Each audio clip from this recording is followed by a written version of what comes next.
सुनीला की देवघर में भीड़ बड़ा होला, ननदों के लेके आई शंखा पोला। ए हो सुनीला की देवघर में भीड़ बड़ा होला, ननदों के लेके आई शंखा पोला।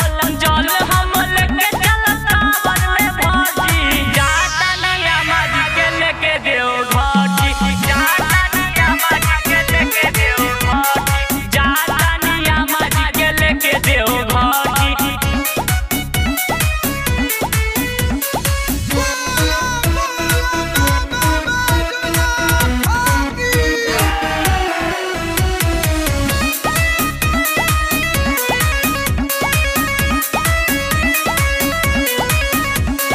संजय सैया रउआ के कुछ ना बुझाला,